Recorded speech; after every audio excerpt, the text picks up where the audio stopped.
information over her private email. Was that true? Our investigation found that there was classified information sent. So it was not true? Right. That's what I said. Okay. Well, I'm looking for a little shorter answer, so you and I are not here quite as long. Secretary Clinton said there was nothing marked classified on her emails either sent or received. Was that true? That's not true. There were a small number of portion markings on, I think, 3 of the documents. Secretary Clinton said, I did not email any classified material to anyone on my email. There is no classified material. Was that true? There was classified material emailed. Secretary Clinton said she used just one device. Was that true? She used multiple devices during the 4 years of her term as Secretary of State. Secretary Clinton said all work-related emails were returned to the State Department. Was that true? No, we found work-related emails, thousands, that were not returned. Secretary Clinton said neither she nor anyone else deleted work-related emails from her personal account. Was that true?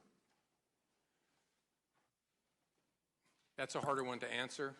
We found traces of work-related emails on devices or in Slack space, whether they were deleted or whether when a server was changed out, something happened to them. There's no doubt that there were work-related emails that were removed electronically from the email system. Secretary Clinton said her lawyers read every one of the emails and were overly inclusive. Did her lawyers read the email content individually? No. Well, in the interest of time, and because I have a plane to catch tomorrow afternoon, I'm not going to go through any more of the false statements, but I am going to ask you to put on your old hat.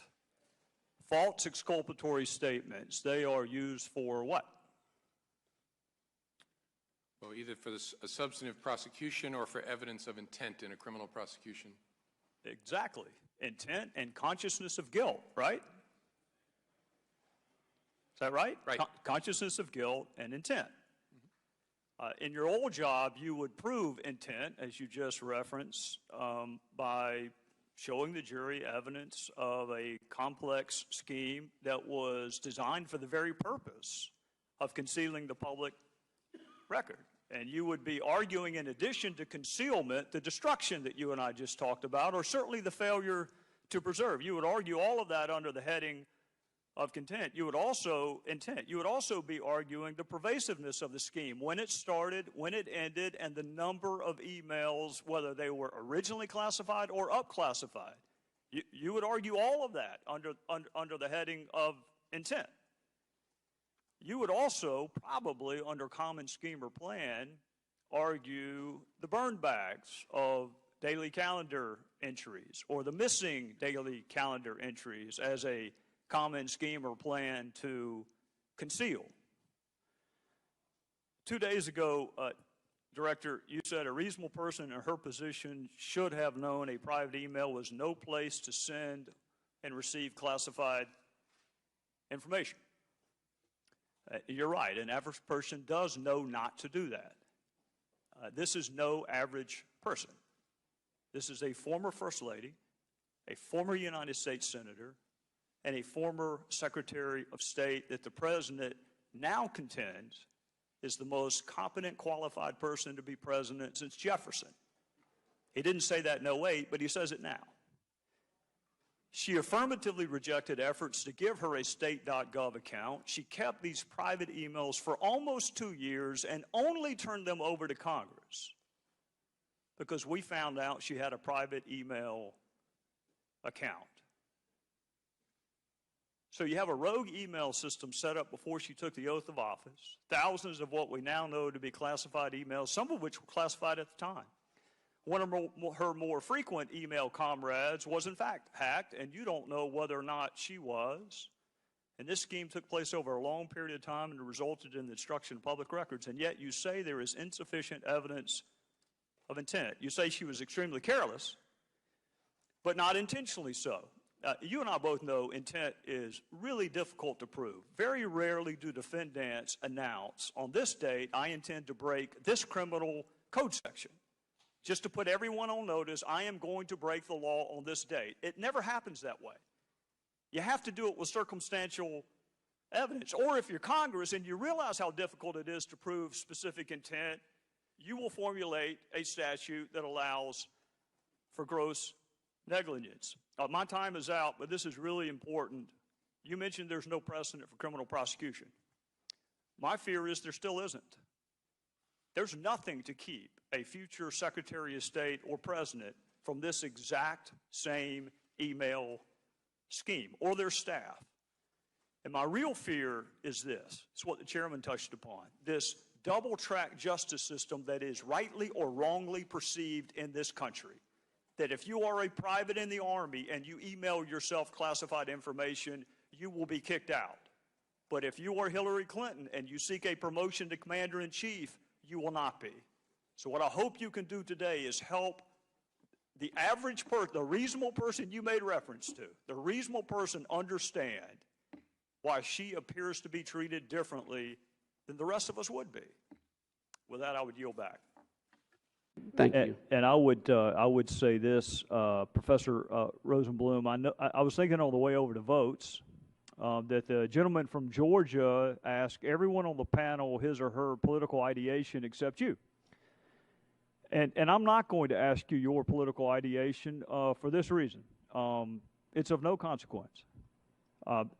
When you work, as the sheriff does, for a blindfolded woman holding a set of scales, politics doesn't matter. I'm very disappointed that any of my colleagues would have asked. They have the right to do it.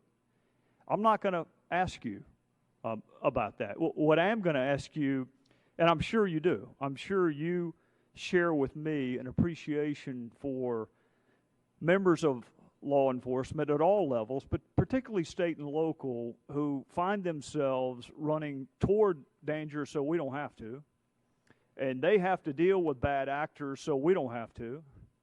And they have to carry guns and wear bulletproof vests so we don't have to.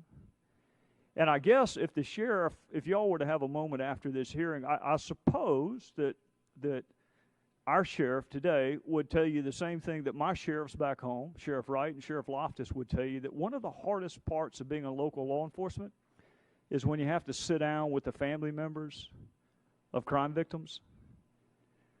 If the victim lives, then you have that conversation with the victim herself or himself. If the victim doesn't, and you find yourself talking to the family members, and invariably, the question always comes back to, why was that person out? They were out on bond when they committed the crime. They want to know, why was the person out? If the person should have been deported and was not, they want to know, why was the person here? So how would you help Sheriff Babu or my sheriffs explain to crime victims when the fact pattern is the person wasn't supposed to be here anyway, committed a crime while they were here, served their sentence, and rather than being deported, were put back out into the public to commit another offense? How would you explain that to crime victims? Thank you, Mr. Chairman.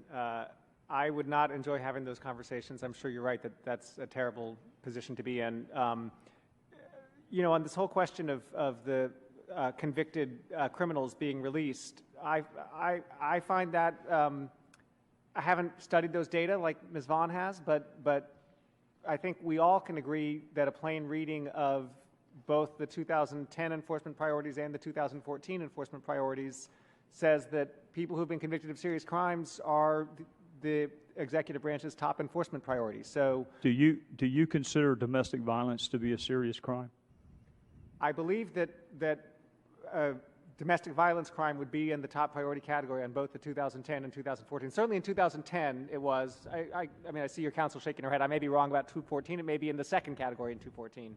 Well, what I found surprising was the comprehensive Senate immigration plan that so many of my colleagues on the other side fell in love with. You can actually be convicted of domestic violence and still remain on a path to citizenship.